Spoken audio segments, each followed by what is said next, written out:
Hey everybody, welcome back to When Harry Met Board Games. I am Harry, and before we go any further, please don't forget to hit the like button down below and subscribe to our channel if you're interested in some more board game related content. And by the way, if you're tempted to click away and move on to something else with your life, please comment down below as to why. What can I do to better retain your attention, to better meet your expectations? I am curious, so please comment down below. I will read those comments and take them into consideration. But if you're watching right now, you're catching the first ever episode of Monday Metagaming. What's this going to be about? What's this show going to be about? Monday Metagaming, first of all, we're going to do three things. Every episode, I'm going to give you updates on our channel and how we're doing, and a few announcements as to what's coming up on the channel for the week. Also, I will be covering a little brief news section where I will be talking about some of the news items from BoardGameGeek.com that most caught my eye or most caught my attention, and sharing just a little bit of commentary as to what I think about those particular news items. And finally, I will finish the video by sharing with you guys what I have played this past week, kind of like I've been doing earlier on in my channel, highlighting some special gaming experiences, some new games that I've learned for the first time, or I might have taught someone else for the first time, and things of that nature. So right now, without any further ado, we're going to move on to the channel updates. And the first update I have is that we now have 42 subscribers. I gained 6 new subscribers last week, lost 2 of them, but I still netted a positive result of 4 new subscribers. Also, our channel is just shy of 1,900 views. In 2 months, we're just shy of 1,900 views. That's very, very exciting for me. Some announcements for videos later on this week. Tomorrow, I will be doing my top 10 older games from 1996 to the year 2000. So last week, I posted a top 10 video, top 10 classic games, where I basically covered my favorite games that were published from the years 1991 through 1995.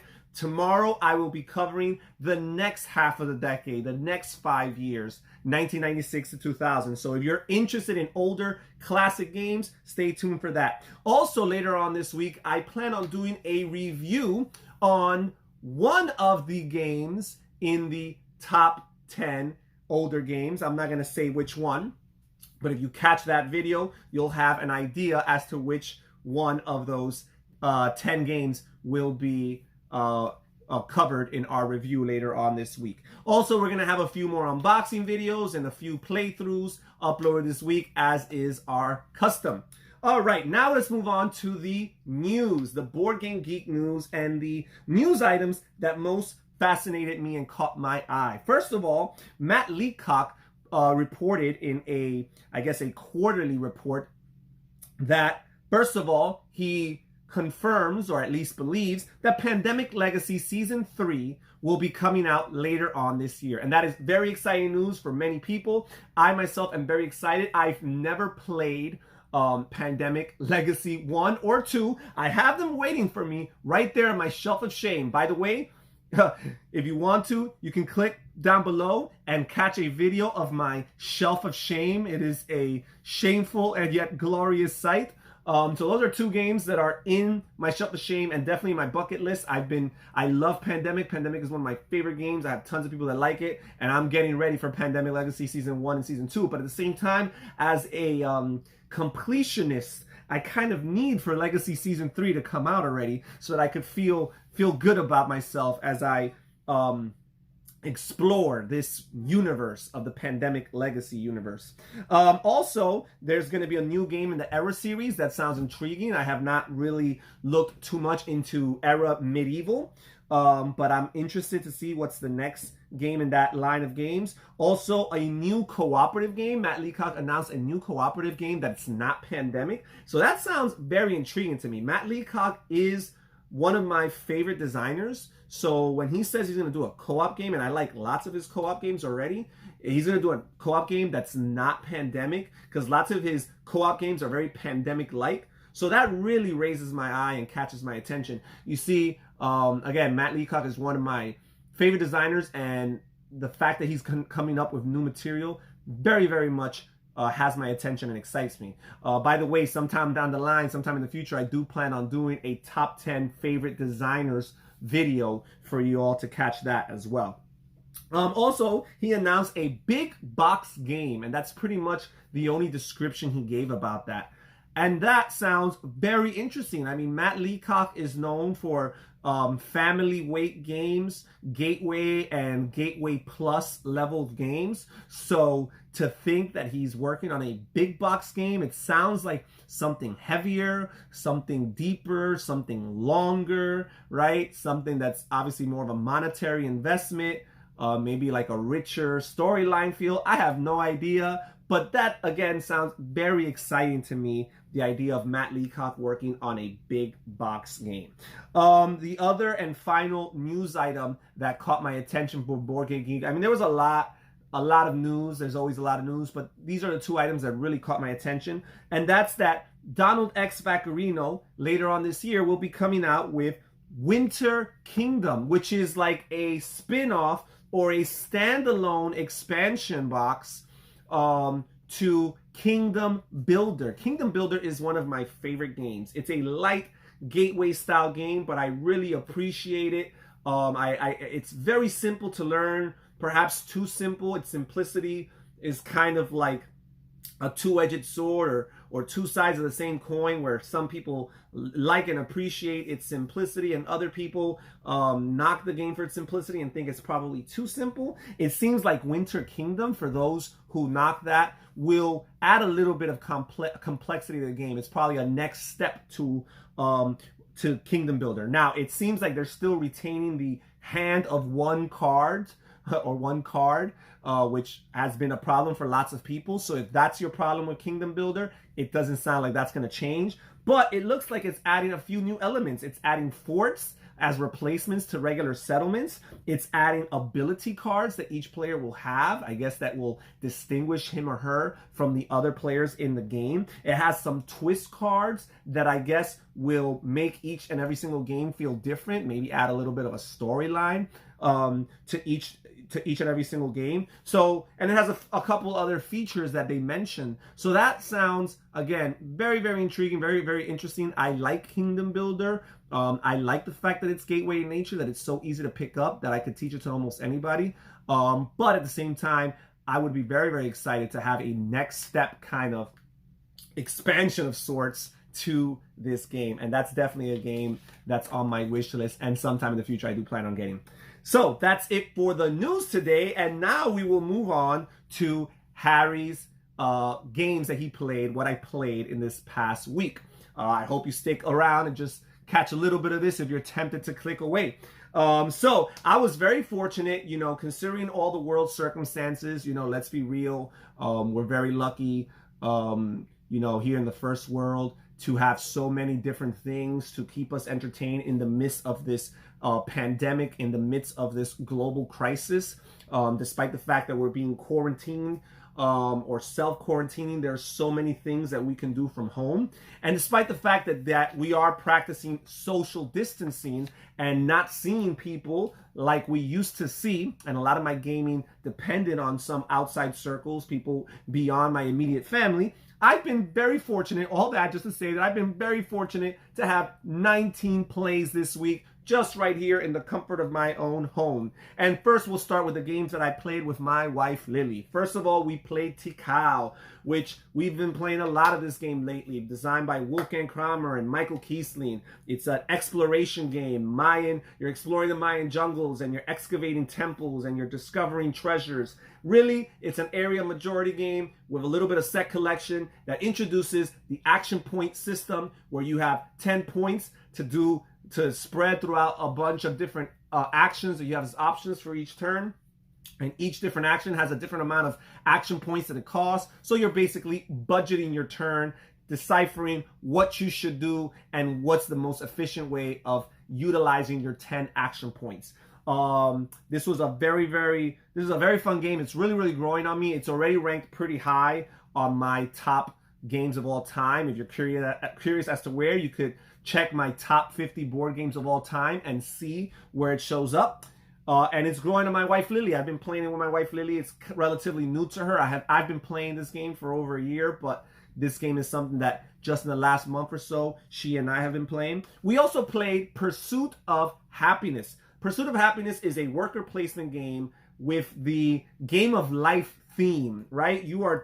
Players are just living their lives, starting careers and getting into relationships and starting families and, getting involved in different projects, political projects or fitness projects, acquiring different possessions that make them happy or engaging in different activities that increase their quality of life, collecting comic book collections and music collections and board game collections of all things, right? Really, really fun game, really fun theme, really kind of like a little bit of role playing to some extent if you really can get into the game with some neat worker placement. It's simple, it doesn't reinvent the wheel, but it's cool. You don't necessarily block each other's action spaces, but you can optionally go to the same action space a second time on a round or on a turn, but you incur stress if you do so, and if you take on too many projects at the same time, or if you take on too many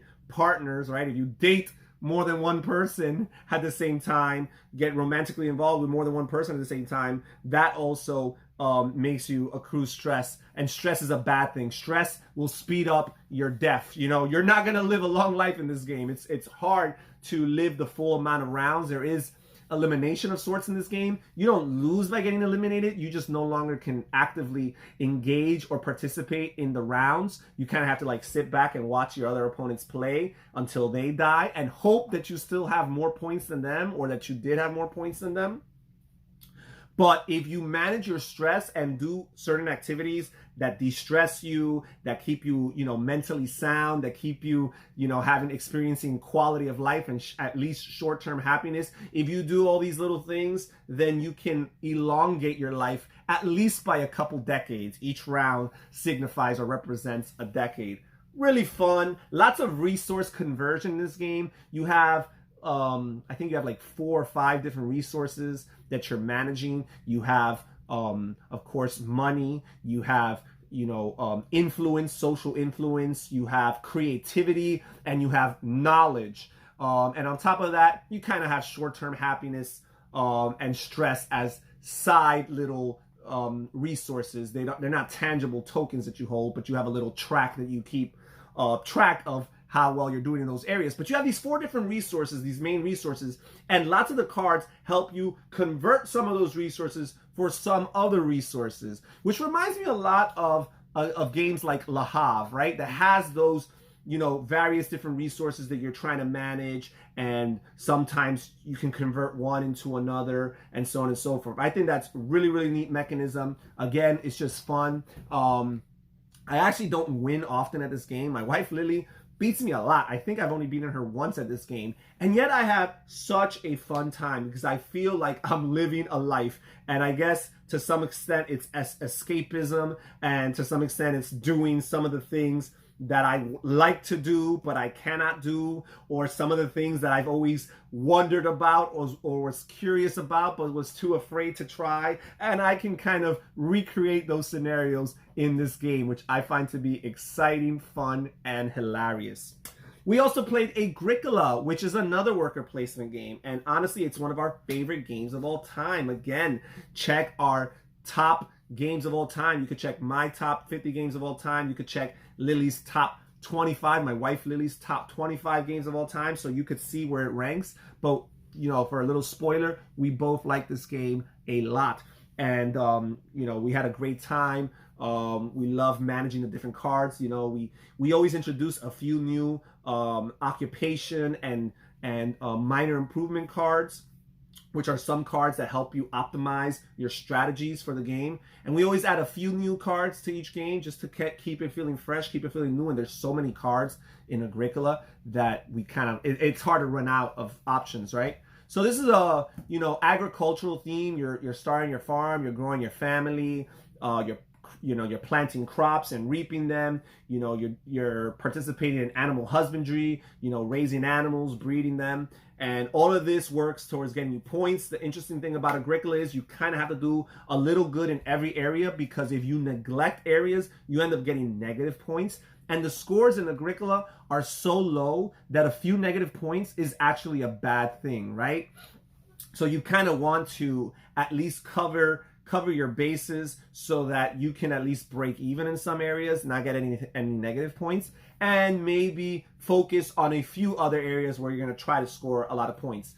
Each area also has a cap, a maximum amount of points you can get, so you can't go overly crazy about it. Some people don't like Agricola because of that. They feel like they're pigeonholed into particular strategies or decisions. I don't feel like that's the case. I feel like you are trying to create a certain outcome, but the way you're going to get to that outcome is not always going to be the same. It's going to be different from game to game, and what areas you're able to maximize a little bit more than others is also going to be different from game to game. It's impossible for you to do well in all of the areas. You might do okay in some, you might even do bad in some, and focus on a few more by doing so. So this was a great game, fun game. I have to admit and acknowledge that I beat my wife Lily convincingly in this game.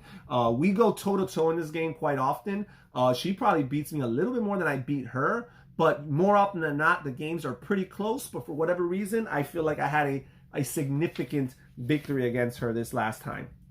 We also played Tigris and Euphrates, classic game by designer Reiner Knizia, and this game is relatively new to Lily. I've been playing this game for over a year now, but this game is vicious, it's mean, it's abstracted and Euro-y, but there's lots of confrontation. You have different conflicts. You're kind of like vying for control in these different regions that represent different kingdoms, and sometimes these kingdoms unite, and it makes you engage in battle with your opponent if you both share leaders of the same types in those two nations. It could be very mean, very cutthroat. I will say this about Tigris and Euphrates, and this is a game I like and appreciate it. It didn't quite make it to my top 50 games of all time, little spoiler there, but I do like this game and appreciate it. But I will say this game is not too much fun when you're losing, because it's very easy, especially if you're playing one-on-one, that when you're losing, you might be losing convincingly so, right? So that can be frustrating. And finally, the last game we played together, my wife and I played together, was Herbaceous. And this is a quick, light card game, card drafting game, with a neat little mechanism where you're drawing cards to add, herbs to the community garden or to your private garden. And you got to make the decision one at a time, so you don't have foresight and you end up sometimes regretting choosing where you put each card. And then you're trying to pop these 4 different pots, fill them with different types of cards, either a set of all the same type, or a set of cards of all different types, or a set of various pairs of different types, or just a set of any 3 cards, right? Very simple, quick, super duper light filler, but we had fun playing it. Then I had my friend Andrew. So despite all the stuff that was going on early on last week, my friend Andrew, who visits me from time to time, we try to get together about twice a month to do some gaming, he did come over, and I was very grateful for that, because I did need to have a little bit of social interaction there. And he came and we played a few games. We played Command and Colors Ancients, which we had played before, and this is from the Command and Colors series of games designed by Richard Borg, which is a 2-player game with war theme. In particular, Command and Colors Ancients, the base game, covers all the different battles between the ancient Romans and the Carthaginians. We had a really fun time, and this game was really cool because my friend Andrew was annihilating me early on. He was destroying me. You need to have captured 5 flags, which basically means defeating 5 complete units of your opponents to win the battle that we were playing this past time. I can't remember off the top of my head what the name of the battle was, but you needed 5 flags. Well, my friend Andrew captured 3 flags very, very early on and started bragging about it. And he's like, hey, this game's probably going to end in 15 minutes. Well, lo and behold, I made a comeback and I ended up winning 5 flags to 4. So that was just incredible. It was a really, really exciting experience. And it was fun to see that a comeback was possible. And honestly speaking, for games like that yes, involve lots of strategy, but also involve some dice rolling, I tend to have some pretty bad luck when it comes to those games. And so I didn't really think a comeback was possible, but luckily for me, I was able to come back in that game. We also played Magic the Gathering. We had 2 plays of Magic the Gathering. Fun game for us. We played with the Elves versus the Inventors dual box, and it was cool. I took on the role of the Elves both times, and my friend Andrew took on the Inventors, and I was a little bit too much for him to handle in those 2 games. And then we played Power Grid. Power Grid, I love that game. One of my absolute favorite games of all time. Again, check out my top 50 board games of all time. This game is amazing, and I don't want to talk so much as to what makes it amazing, but I will say this. My friend Andrew beat me at Power Grid for the first time ever. I had played him, I think, 3 other times before this in Power Grid, and I was undefeated. And he finally got his first win at Power Grid against me. And then we played a new game for me and for Andrew, for that matter, and that was Port Royal, designed by Alexander Pfister. This is a pirate-themed card game where it's really press your luck, right? You're drawing cards one at a time to fill the harbor or the lineup, so to speak, with different cards. And the types of cards can either be mission cards, which tell you, certain symbols that you have to collect throughout the game to score a certain amount of coins and victory points. It has different character cards, and these characters have said symbols that you need for those missions, but they also have victory points in themselves. The character cards are your victory points to ultimately win the game. And then you have ships, and the ships let you get gold coins, and those gold coins are the coins that you use to acquire those character cards. But you're flipping over cards, and according to the amount of ships, different types of ships, there's 5 different nations of ships represented. According to the different amount of nations that are in the harbor, when you choose to draft them, you can draft more, right? So there's a certain amount of cards, you can only draft 1, but if you have a few more of the different types, you can draft 2, and then 1 more, you can draft 3, right?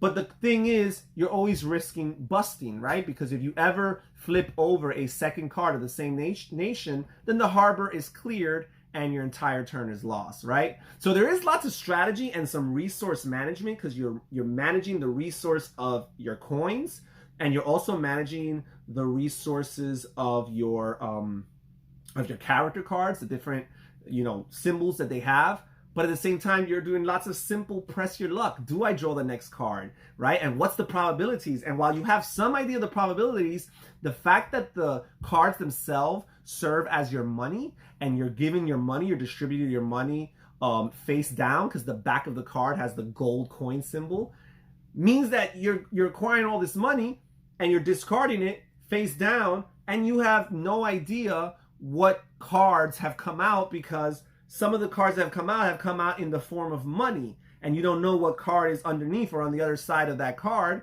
So you cannot just map it out and do card counting to know exactly what you should do for your turn. So I found that to be very neat. We played the game twice. We split wins, 1 and 1, and we had a really good time. Also, I played with my son, Nick. I played some games of Spotted Junior. I played some games of Zingo. And I played a game of Animal Upon Animal. All these 3 are currently his favorite games right now. We asked him earlier today, my wife and I asked him, what are your favorite games? And he said, Zingo, Animal Upon Animal, and Spotted. He couldn't choose among them. He likes all of them. My son, by the way, is 4 years old.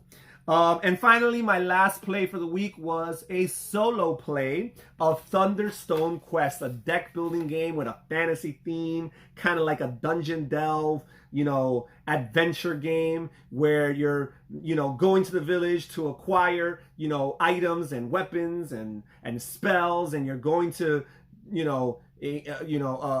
recruit heroes, and you're healing, and you're getting different items like food and lanterns and potions that heal you. And then you're going to the dungeon and you're fighting these different monsters who have different ranges of, health, and who have different consequences and rewards when you fight them. And you're managing this balance of going back and forth between the village and the dungeon. I find it to be a very neat game, one of my absolute favorite deck building games, and I love deck building games. You could actually check my top, not my top 10 deck building games, but you could check a video that I made last week for Thursday Tabletop Tangent covering deck building games, my history with them, and how I love them so much and why. Thunderstone Quest, just a great game, and I had an absolute blast playing it solo. And by the way, I played solo with a variant that I myself have worked on. So that is it for the games that I played, and that is it for the first ever edition of Monday Metagaming. Again, don't forget, I'll be having my top 10 older games from 1996 to 2000 uploaded tomorrow, and other nice treats for the rest of the week. Thank you so much for taking some time to watch us here at When Harry Met Board Games. Please don't forget to hit the like button down below and subscribe to our channel if you're interested in some more board game related content. This is Harry saying stay safe and stay healthy. Bye-bye.